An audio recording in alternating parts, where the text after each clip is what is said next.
Despite the many economic headwinds the EU has faced this year, including higher US tariffs and intensified competition from China, 2025 has been a year of resilience and hope for the EU economy. According to the European Commission's latest forecast, the eurozone is set to grow by 1.4% this year, an improvement from the previous projection and up from 0.9% last year. Inflation has also stabilised, currently sitting at around 2% and expected to fall slightly below the ECB's target next year, a sharp drop from last year's highs. The ECB also expects wage growth to slow modestly, but still outpace inflation, rising by about 2%, enough to restore much of the purchasing power lost by the inflation surge. And Europe's labour market has remained pretty resilient, with unemployment projected to stay below 6% through 2027, boosting domestic demand and driving consumption. So in this video, we're going to explain why Europe's economy might be doing better than the headlines would have you believe.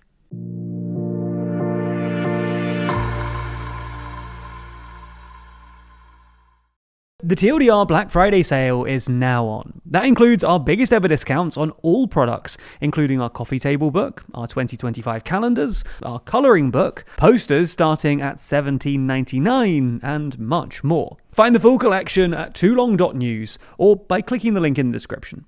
Offer ends December 3rd. So let's get straight into it. The way we see it, there are at least two broad reasons that the EU economy is outperforming expectations.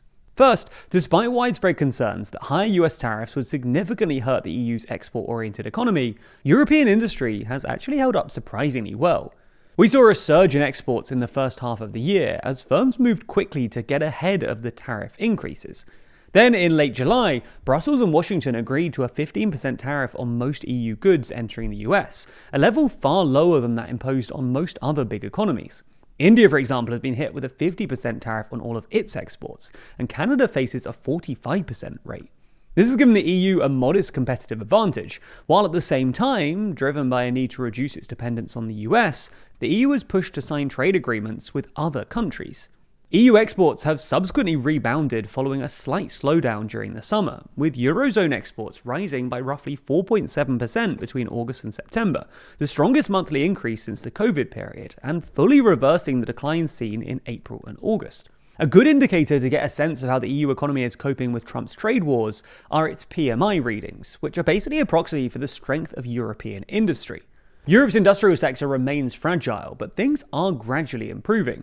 For context, the EU's manufacturing sector has been in a deep contraction since 2023, largely driven by Germany's struggling industrial base, which has left Europe trailing much of the global economy. While things still aren't great, for the past couple of months, Europe's manufacturing PMI has essentially stabilized, implying that the worst is finally over. Notably, this improvement has been driven primarily by southern European economies such as Greece and Spain. And this reflects a broader trend in which southern Europe, particularly Spain, are growing much more quickly and pulling their weight more than their northern counterparts, boosted partly because of the money it receives from EU recovery funds and a strong tourist and services sector. It's not just that either. Business optimism in Europe's industrial sector has also been buoyed by the EU's recent efforts at deregulation, following last September's Draghi report on European competitiveness. The most visible shift has been the EU's U-turn on parts of the Green Deal. For context, the Green Deal has long faced opposition from right-wing parties within Europe, especially since the farmers' protest a couple of years ago. What's new, however, is that more centrist politicians in Europe, and a growing share of business leaders, are also backing efforts to water it down, arguing that it undermines Europe's competitiveness without really doing that much to solve climate change. We first got a hint of this in April, when the EU Council voted to delay two significant pieces of climate legislation for 2 years. These laws would have imposed significant reporting requirements on companies, forcing them to publish detailed sustainability data on everything from emissions and water use to chemical leaks and the impact of climate change on employees and suppliers. Meanwhile, carbon emission commitments for COP30 have also been slightly lowered, and last Wednesday, EU countries supported a proposal to delay the bloc's landmark deforestation law, one of the Green Deal's cornerstone measures, by a year.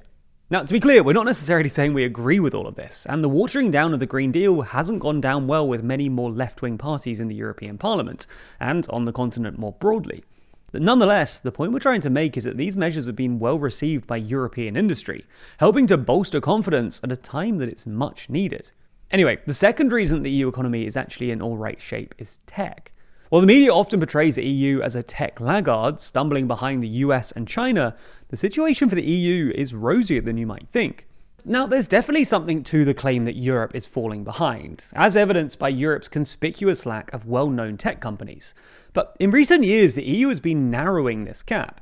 Europe's tech sector is currently driving the continent's labour market recovery, with 1.6 million jobs added to the industry since the start of the pandemic, more than any other sector.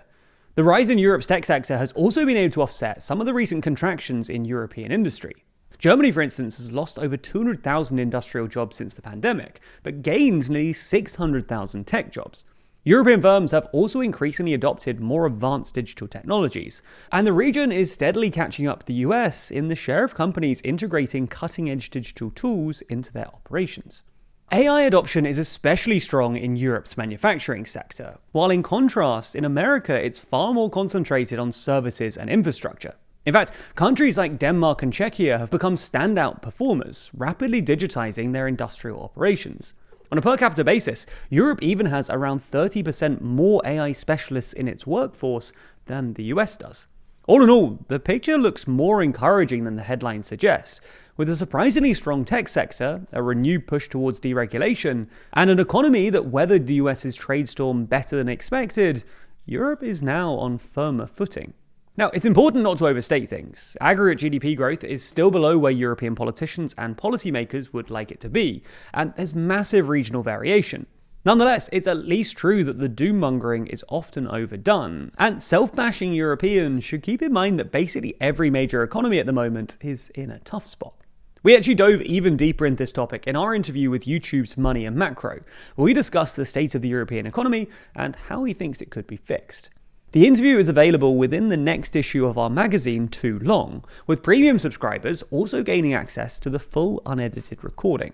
Plus, this Black Friday, we're running our cheapest price ever, with new subscribers getting their first copy as cheap as $2.99. As you can see, the magazine is titled The New Middle East, and in it, we run through each country in the region and discuss their future, before reflecting on how recent events have reshaped the Middle East forever. We obviously talk about the Middle East a lot in videos, but this is our most zoomed out, detailed and thought through coverage yet, truly outlining how we see this region re-emerging. It's not just that though, there have also been a lot of major elections this year. So in this issue, we have a whole section talking about all of the major elections that have taken place this year, and how global politics has changed. China's continued dominance, politics in the UK, and how politicians have hijacked social media. This latest issue is now available for pre-order on our website, and if you subscribe using the code BLACKFRIDAY at checkout, then you'll get £5 off your first copy, bringing the price down to as low as $2.99. Plus, there's also special subscriber bundles, including our other TLDR products, which offer even greater value. Anyway, click the link in the description for all of the offers, and thank you for supporting the channel.